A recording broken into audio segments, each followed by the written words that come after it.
So the Clippers with a 6-point lead, much needed victory if they can pull this one out in the sense that December 4th, they were on top of the Western Conference standings. They're riding a 5-game losing streak, and right now they're in the 8th spot out west. Where's it going wrong for them, Coach? Well, they've had a couple things go wrong. First of all, they're 0-5 when Lou Williams isn't there, so that's a problem with the Clippers. They need Lou Williams, obviously. Their defensive ratings, 20th right now, okay, in the last 5 games. And last 5 games, okay, their offensive rating also not at the top of the league, when you put it that way. So they struggle at both ends of the floor, and it could be. When you lose a guy like Lou Williams, you're going to struggle at the offensive end. And then an injury here, a Gallinari going out here, those kinds of things wind up being important to them. But they went from playing so well to where now they're struggling. When you look at them in the league ratings, rebounding, a big concern for them. I think when you get to this portion of the season, Coach, you really start settling in, into who you are as a team. In the absence of a 4 or 5 game win streak here or there where you get hot and just the schedule's everything you need it to be, you really are what your DNA says you are. And this is a team, look at what they've lost the past couple of years. We were celebrating them early in the year when they were playing really well and kind of riding that wave of nobody expecting them to be a good team. But now that they've kind of settled into who they are, the reality is maybe is not as fluffy as you want it to be if you're Doc Rivers. You don't have the kind of talent you can go to if a Lou Williams is hurt and easily replace the production he gives you. So just to make sure we're understanding this right, you're saying early in the season when the Clippers were first in the West, we didn't think they would remain there, that's not who they were. But 8th in the West, that is who they are. I don't know if 8th is who they are. They could very well drop out of that top 8 and struggle to get back in it because, when your best player is the 6th man of the year, there are a lot of other teams in the West who bring more firepower to the table. That's just a fact. So you got to be careful that you don't try and overplay whatever the expectations are and think that's sustainable. You got to really know who you are as a team and then play to that limit, to me, as opposed to trying to play over your head all the time. And let's remember, there were some new things, new pieces going on over there, and you were getting high-energy performances from other guys. Gortat coming in, wind up, taking over the center position. Tobias Harris, okay, energy there.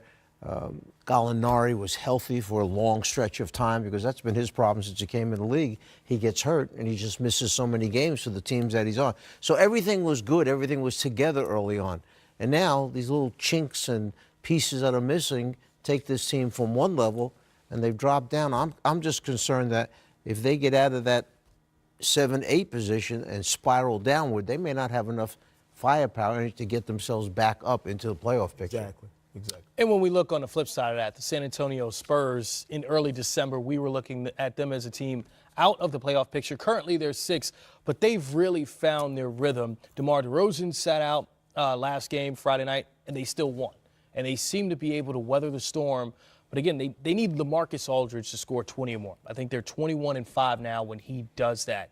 So is that really just the key with that team, is making sure LaMarcus scores 20 and everything is right in the world? Well, I mean, I think it's always that simple when you look at the numbers, just the raw numbers. This is, same with the Clippers, 0-5 without Lou Williams. You can say, well, if Lou plays, they got a shot. Well, yeah, you certainly have a shot, but you have to be able to play to a certain set, Coach, when you level off.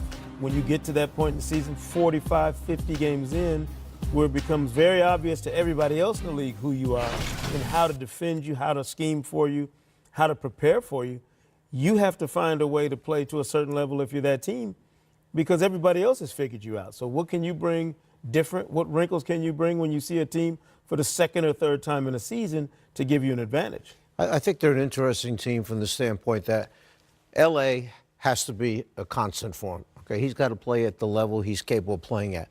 When you look at the rest of the players, remember, they had horrific injuries to the backcourt to start out the season. And then Tony Parker goes away, okay, to another team, and a new guy comes in, DeMar DeRozan, who Pop's got to figure out, and he's got to figure Pop out, how they work that out together. But it's been these other guys. I think Rudy Gay is a key piece to this team's success.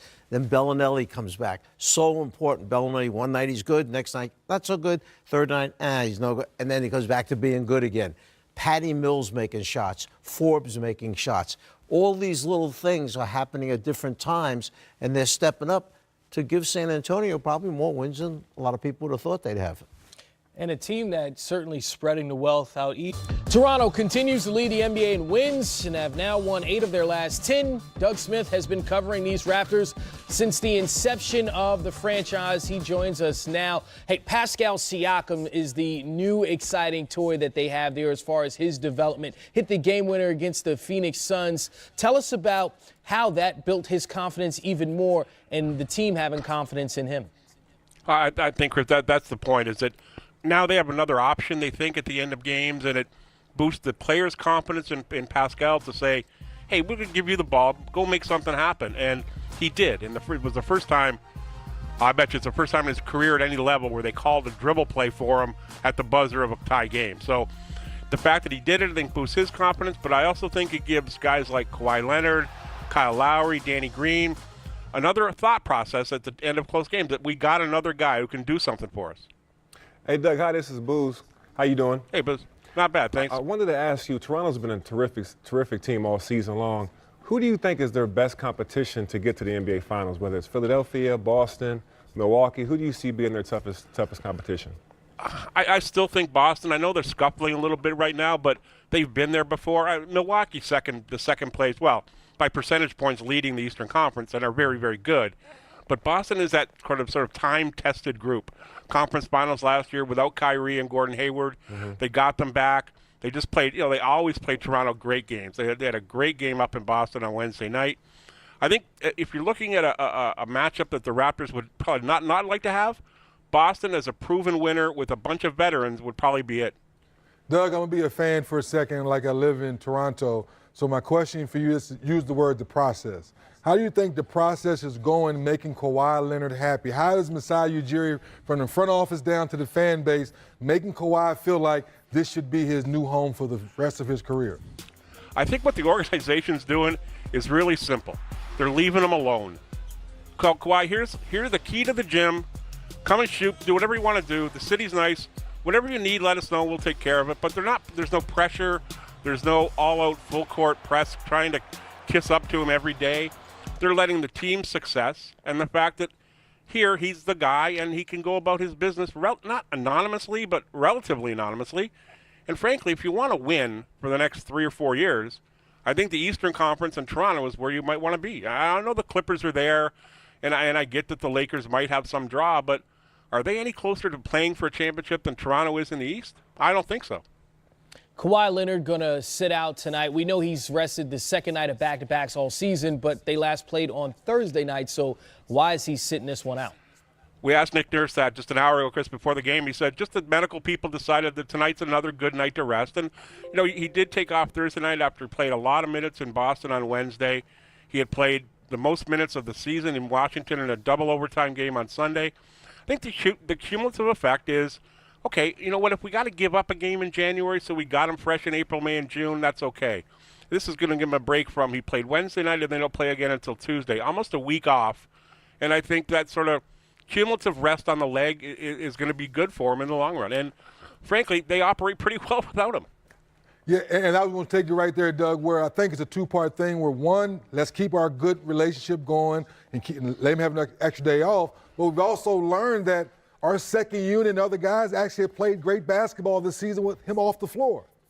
Oh, they've come a long way since early in the year. Last year's second unit was outstanding, but it changed dramatically this year with Jonas Valanciunas added to it, OG Anunoby added to it when they moved, when they got Danny Green as the starter and Kawhi Leonard as a starter there. So it's taken a little while, but now that they've had a little bit of time to mesh, the team sees it.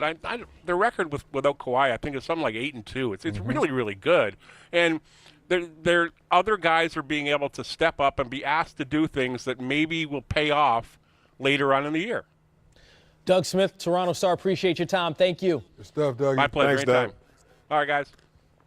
He mentioned something towards the end there, and it's Jonas Valanciunas, right? And that's a guy where he was incredible early in the year, and they're bringing him off the bench now. He's been a starter for them for years, and he's thrived in that role just as good as he was as a starter coming off the bench while he's been out. Then you look at what Kyle Lowry, who missed 10 games and is shooting just 32% from the floor since he's returned, yet they still have won 6 of their last 7. I mean, this is a team that it just seems like adversity, what is that? Yeah, because once again, you bring in a star quality guy like Kawhi, and then you continue to build within. So Siakam's gotten better, DeLone Wright's gotten better, Van Fleet's gotten better, OG's gotten better. So, and CJ Miles hasn't even shot the ball well yet. So that's another guy that we know has, playoff pedigree that can shoot the basketball and help stretch the floor. And then you got a guy like Greg Monroe, nobody wanted, and now he stepped in when Valanciunas got hurt with the hand injury. So it lets you know they're very, very deep. But I think Nick Nurse has done an excellent job letting each guy know when someone goes down, here's your opportunity. Go out there and play. Don't play like you're playing to lose. Yeah, they've been one of the deepest teams for the last couple seasons, and they continue to prove that now. Especially, you heard what Doug said. They're 8-2 even without Kawhi being out there, which is very impressive and hard to do. It's hard to have that kind of success when your star player's out. All right, Kyle Lowry started the season hot from the field, leading the NBA in assists, and his shot has really been the thing that struggled. What are you seeing with his shooting? Is it his form? Is it his legs? What do you see as being a part of his struggle? I think maybe some with the legs, but I thought Booz, because we know he's one of those guys, with his conditioning, I thought he came back to the season in pretty good condition. Yeah. I think it's a stretch in the season that things are not going well from a shooting standpoint, but his leadership and sharing the basketball, I think is still pretty. Yeah, Kyle's he's a pro. He's a great pro. He does a great job of getting guys involved. He's still a pit bull out there. They still trust him, obviously. He's a very good defender, good playmaker, doesn't take any plays off. So whether we've seen this before in the playoffs too, where he's lost a little confidence in his jump shot, but he still played hard and played well. And obviously they've had great success despite that. So as the season goes along, CJ starts shooting better, he starts shooting better. Team's going to be very good. Certainly, we're seeing the evolution of the Toronto Raptors right in front of us as they're leading the NBA in wins. And there's an evolution of facial hair here. See, 0 here, a little bit there. Yeah. Boo's got the full beard, but then there is the bearded one. James Harden kind of dialed back on the dress code tonight, right? Yeah. Put the jacket on. And that to me is courtside certified. I think when they take it too far, I don't know Can about he pull his pants down a little bit? Ankle biters. You got a man capri pants.